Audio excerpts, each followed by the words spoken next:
جیسے رسول پاک مسجد اقصی میں پہنچے نبیوں کی جماعت موجود، 1,24,000 کم و بیش انبیاء کرام مسجد اقصی میں موجود۔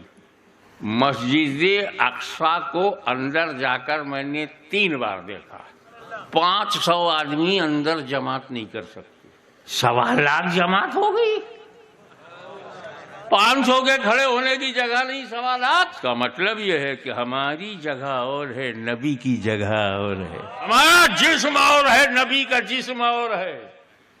جب اسلام میں مردوں پہ نماز ہی نہیں ہے تو 1,24,000 انبیاء کرام نماز پڑھنے آئے کیوں؟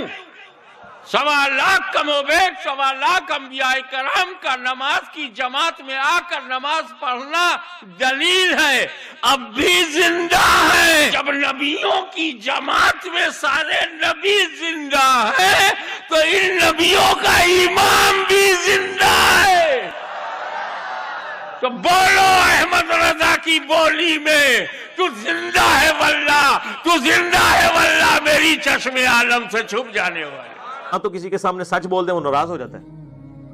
آپ کو سچی بات کرنے کے لیے 10 دفعہ کہنا پڑتا ہے معذرت کے ساتھ۔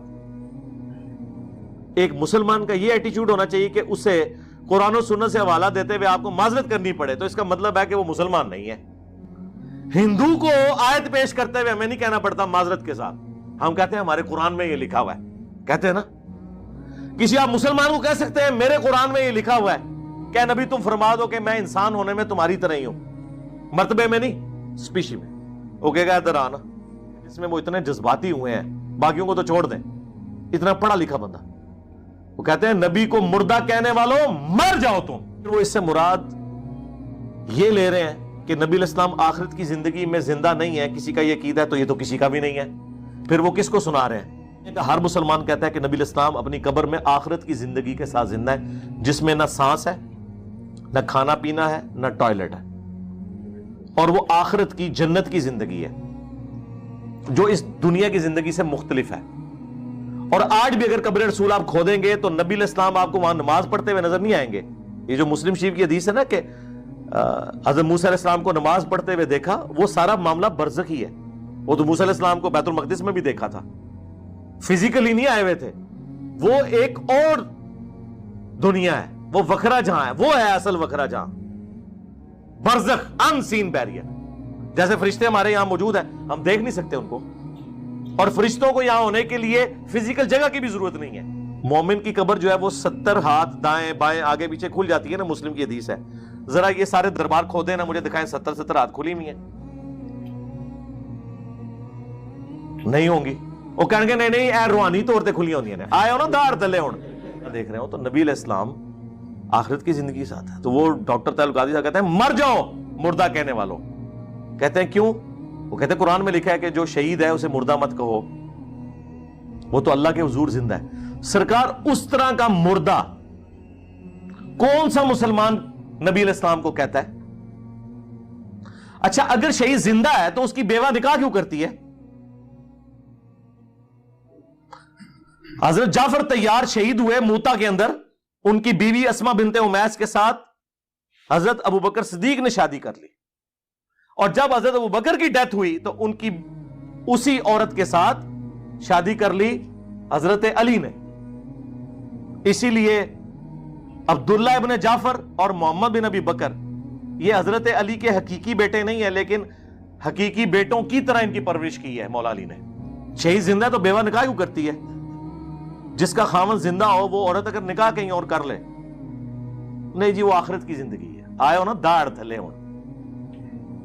تو قادری صاحب سے کوئی پوچھے جو آپ یہ کہہ رہے ہیں نبی کو مردہ کہنے والوں مر جاؤ، یہ کس کو آپ کہہ رہے ہیں؟ اس طرح کا مردہ تو کوئی بھی نہیں مانتا۔ اور اگر آپ مطلقاً انکار کر رہے ہیں موت کا تو یہ تو قرآن کہہ رہا ہے انکا میتن وانہم میتون، اے نبی تمہیں بھی مرنا ہے، تمہارے مخالفین کو بھی مرنا ہے۔ وما محمد الا رسول قد خلت من قبلہ الرسل افئن مات او قتل، محمد تو نہیں مگر ایک رسول، اگر یہ مر جائیں یا قتل ہو جائیں، اور پاکستان میں ترجمہ ہوا ہوتا ہے اگر یہ وصال فرما جائیں یہ شہید ہو جائے. حالانکہ وصال اور شہید بھی دونوں عربی کے لفظ ہیں, قرآن نے نہیں استعمال کیے تاکہ آپ کا عقیدہ نہ کہیں خراب ہو جائے. جی وصال ہے, جی وصل ہویا ہے, پردہ فرمایا ہے. اور اس سے بڑھ کر حضرت ابوبکر کا خطبہ 4 جگہ بخاری میں, کتنے گستاخانہ الفاظ ہیں ان کی ڈاکٹرن میں. الا من کان یعبد محمدا فان محمدا قد مات. کان کھول کر سن لو, الا یہ ہوتا ہے بی اٹینٹو. جو کوئی محمد کی عبادت کرتا تھا جان لے کہ محمد مر چکے. اب ڈاکٹر طارق قادری صاحب تو کہہ رہے ہیں محمد کوئی کہنا مر چکے تم مر جاؤ, یہ تو حضرت ابوبکر کو کہہ رہا ہے ڈاکٹر طارق قادری صاحب. اور جو کوئی اللہ کی عبادت کرتا تھا وہ جان لے کہ اللہ زندہ ہے, اسے کبھی موت نہیں آئے گی. اور پھر اس بات کی دلیل میں یہی آیات پڑھی, سورہ الزمر آیت نمبر 30, انک میت و انہم میتون, اور سورہ آل عمران آیت نمبر 144, وما محمد الا رسول قد خلت من قبلہ الرسل افئن مات او قتل.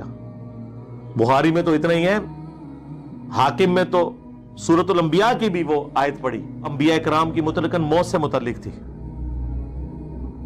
اسپیسیفکلی نبی علیہ السلام کے حوالے سے. تو یہ لوگوں کی جذباتی ڈاکٹرن ہے.